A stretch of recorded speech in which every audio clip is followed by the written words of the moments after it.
తాకట్టులో ఉన్న బంగారాన్ని విడిపించి ఆ రోజు ఆన్లైన్ రేటుకే మేము కొంటాం. Sharma gold company.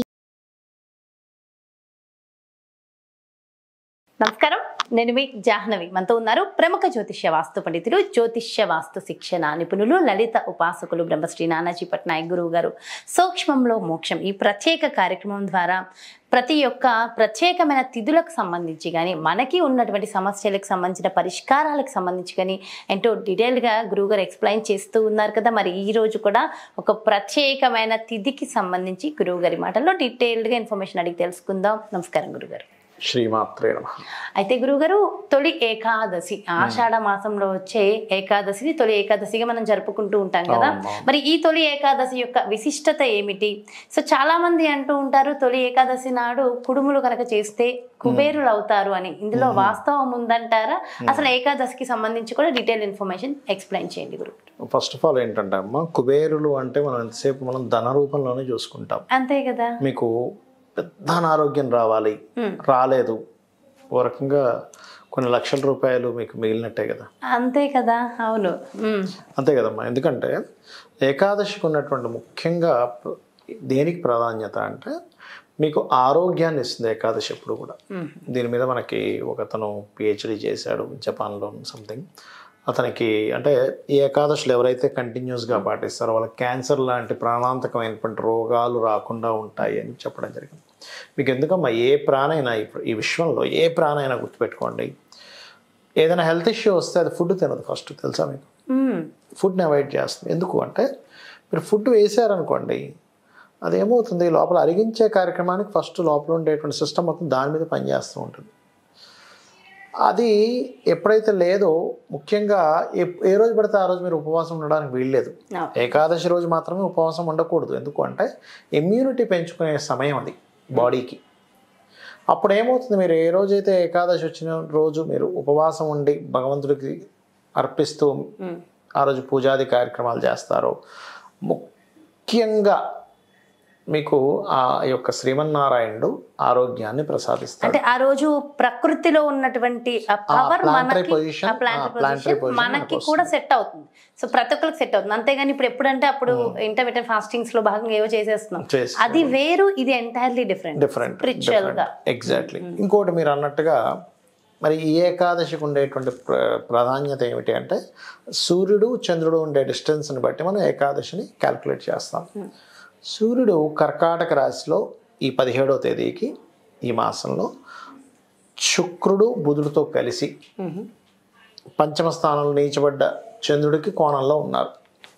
అంటే ఏమిటి, ఎవరికైనా ఆకస్మికంగా ఏదైనా సరే పెద్ద ప్రమాదం రావాల్సినటువంటిది ఈ స్వామివారిని ఏకాదశి రోజు భక్తి శ్రద్ధలతో కనుక పూజించినట్లయితే ఆ దోషం పోతుంది, ఖచ్చితంగా పోతుంది, అందులో ఎటువంటి సందేహం లేదు. అలాగే మీరు ఇందాక అన్నారు కుడుములు నైవేద్యంగా పెడితే కోటీశ్వరులు అవుతారట, అది ఉంది, సామెత ఉంది, లేదని కాదు. అయితే కోటీశ్వరుడు అనగా మనం ఎంతసేపు క్యాష్, నెట్ క్యాష్ అనే పాయింట్ అలా అని కాదు. మీకు రావాల్సిన ఇబ్బంది కానీ ఆపద కానీ ఆగితే అది కూడా ఒక ధనంతో సమానమేనా? కానీ ఇప్పుడు మీరు అంటున్నప్పుడు నాకు అర్థమవుతుంది గురుగారు. నేను కొంతమందిని అడిగా, ఏది కుడుములు పెడితే కుబేరులు అవుతారంటారు కాలేదని. కానీ నిజంగా మీరు ఇప్పుడు చెప్తుంటే నాకు అనిపిస్తుంది, ఎక్కడ కూడా హెల్త్ ఇష్యూస్ లేవు, పెద్ద పెద్ద ప్రాబ్లమ్స్ వచ్చినాయి లేవు, చాలా ఆనందంగా ఉన్నారు ఆరోగ్యపరంగా. నిజంగా మీరు చెప్తుంటే నాకు అనిపిస్తుంది. కుడుములే ఎందుకు అంటే, ఈ కాలము ఇప్పుడంతా వర్షాకాలం ప్రారంభమైనటువంటి సమయం. కుడుములు ఈ సమయంలో కనుక స్వామివారికి అర్పించి వాటిని ప్రసాదంగా తీసుకుంటే అనారోగ్య సమస్యలు రావు. కుడుములకు ఉన్నటువంటి లక్షణం అది. అంటే స్వామివారికి సమర్పించి తీసుకుంటే గనక, మామూలుగా కుడుములు తింటే కాదు. ఓకే, అదొకటి. చంద్రుడు ఎప్పుడైతే నీచ స్థానంలో ఉన్నాడో ఇప్పుడుండే ప్లానటరీ పొజిషన్స్లో, ఇది కూడా ఏంటి, చంద్రుడు న్యాచురల్ 8th హౌస్లో నీచ స్థానంలో ఉంటాడు. అంటే మన మనసు రాంగ్ డెసిషన్స్లోకి వెళ్ళి మనం ఎక్కడ ఇబ్బంది పడకుండా ఉండడానికి ఆ రోజు చేసేటువంటి పూజ తోడ్పడుతుంది మనకి. మనస్కారకుడు చంద్రుడు, అందుకని. అది కాకుండా న్యాచురల్ 8th హౌస్లో ఉన్నందుకు యాక్సిడెంట్ యోగాలు ఉన్నా లేకపోతే ఆకస్మికంగా పెద్ద నష్టం జరగాల్సింది. ఇప్పుడు చూడండి జాతక చక్రంలో చూసి చెప్తాం ఎట్లాగా ఈ అష్టమాధిపతి అండ్ ఈ అష్టమాధిపతి యొక్క మహాదశ లేదా అష్టమాధిపతి పాడైన మహాదశ నడుస్తుందండి. రాహుకేతు యాక్సెస్లో పడ్డారు. మీరు ఈ మహాదశ అంతర్దశలో చాలా కేర్గా ఉండాలని చెప్తూ ఉంటాం. అది యాక్సిడెంట్ కానివ్వండి, పెద్ద పెద్ద ఫ్యాక్టరీలు బిజినెస్ నడిపేవారు కానివ్వండి, వాళ్ళకప్పుడు అయ్యో ఏ పూజ చేసుకోవాలండి అంటూ ఉంటారు. ఇలాగా ఈ తులా ఏకాదశి నాడు కనుక ఉదయం నిద్రలేచి చక్కగా కాలకృత్యాలు తెచ్చుకున్న తర్వాత మీ నిత్య పూజాది కార్యక్రమాలు అయిపోయిన తర్వాత ఇంట్లో అయితే ఇంట్లో విష్ణు అండ్ మరియు శివ ఆరాధన చేయడం, లేదా మీకు దగ్గరలో శివాలయం కనుక ఉన్నట్లయితే అక్కడికి వెళ్ళి విష్ణువుని ఆరాధించడం, అంటే విష్ణు సహస్రనామాలు చదవడం, మీకు తోచినటువంటి నైవేద్యం మీకు షోడశోపచారాలు పంచోపచారాలతోనూ చేసి ఆ రోజంతా ఉపవాసం కనుక ఉండగలిగితే, అయితే అనారోగ్యము ఉంది ఏం అక్కర్లేదు, మీరు ఉపవాసమే ఉండక్కర్లేదు, అనారోగ్యంతో ఉండమని చెప్పలేదు, శాస్త్రంలో ఉన్నది అది. స్త్రీలు చేయాలని రూల్ ఏం లేదు, పురుషులే చేయాలి. స్త్రీ కూడా చేస్తానంటే చేయొచ్చు, కాకపోతే ఏంటంటే విద్యార్థులు చేయక్కర్లేదు. లేదండి నాకు కొంచెం యంగ్గా ఉన్నాను నాకు పర్లేదు, ఎందుకంటే అమ్మ ఏం లేదు, కొంచెం చదువుకునే సమయంలో చదువు మీద కాన్సన్ట్రేషను, దాంతోపాటు భక్తి మార్గంలో ఉండొచ్చు, తప్పు కాదు. కానీ ఉపవాసాలు ఇవన్నీ విద్యా సంబంధించిన సమయంలో చేయకూడదు. లేదండి నాకు శక్తి ఉంది, నేను చేయగలను, నేను ఉంటాను, నేను వెరీ స్ట్రెంగ్త్, నాకేమీ కాన్సన్ట్రేషన్ నాకేం తప్పదు, చేయొచ్చు, తప్పేం కాదు. అలాగే వృద్ధులు చిన్నపిల్లలు చేయాలని రూల్ ఏం లేదు ఉపవాసము. మిగతా వారు 100% చేయాలి ఉపవాసం. ఎందుకంటే ఈ మహావిష్ణువు మన యొక్క ఉపవాసం చేసినటువంటి ఫలితాన్ని తను తీసుకొని మనకు అనుగ్రహిస్తాడు అనేటువంటి శాస్త్రంలో ఉంది. అందుకని ఖచ్చితంగా చేయాలి. చాలామంది అర్థాలు చెప్తుంటారు, ఉపవాసం అంటే తినకుండా ఉండడం కాదు, దేవుడి దగ్గరగా ఉండడం అని. అది కరెక్టే, కానీ ఏకాదశి విషయంలో మాత్రం ఇలాగే ఉండాలి. ఇందులో నిర్జల ఉపవాసాలను కూడా ఉంటాయి, అంటే నీరు కూడా తాగరు కొంతమంది. అయితే మీ శక్తి ఉన్నప్పుడే, బీపీ ఉందండి, షుగర్ ఉందండి, అయినా నేను చేసేస్తాను అంటే మీకు అది కరెక్ట్ కాదు. మీకు ఆరోగ్యంగా ఉంటేనే చేయండి.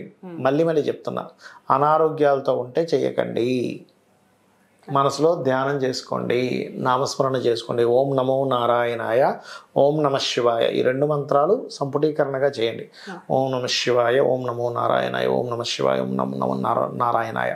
అంటే ఎందుకంటే ఈ 2 కలిపి కనుక ఎవరైతే ఏకాదశి రోజు చేస్తారో 100కి 100% దోషం పోతుంది. దీంతోపాటు ఈ ఏకాదశికి చేసినటువంటి ఫలితం ముఖ్యంగా మీకు ఏదైనా ఇంట్లో కనుక వాస్తులో వాయువ్య దోషం ఉందనుకోండి, సహజంగా ఏదైనా ఇంట్లో వాస్తు దోషం వాయువ్యం ఉంటే ఏమవుతుందంటే ఆ ఇంట్లో వాళ్ళకి మనశ్శాంతి ఉండదు, మానసికమైన స్ట్రెస్ ఎక్కువగా ఉంటుంది.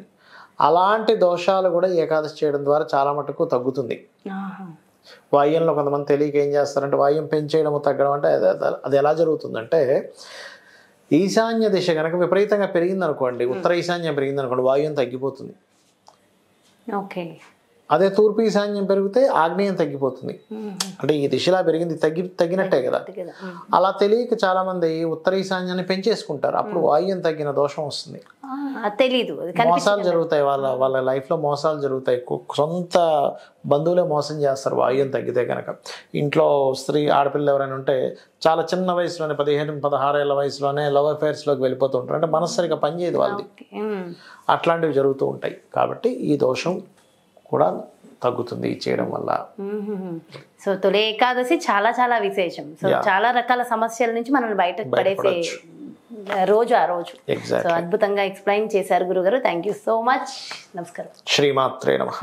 ఎస్, ఇదండి మరి ఏకాదశి యొక్క విశిష్టత. మరి ఆ రోజు ప్రతి ఒక్కరు ఖచ్చితంగా ఆచరించవలసిన విధి విధానాలు మరి డెఫినెట్గా ఫాలో అయితే మరి ఎలాంటి భోగాలు మనకి లభిస్తాయి, ఎలాంటి సుఖ సౌఖ్యాలు ఉంటాయనేది డీటెయిల్గా ఎక్స్ప్లెయిన్ చేశారుగా.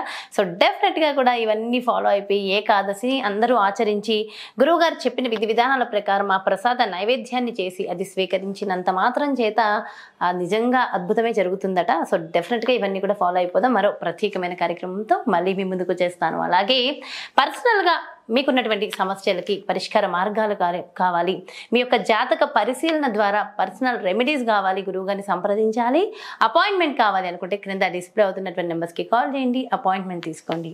శ్రీమాత్రే నమః.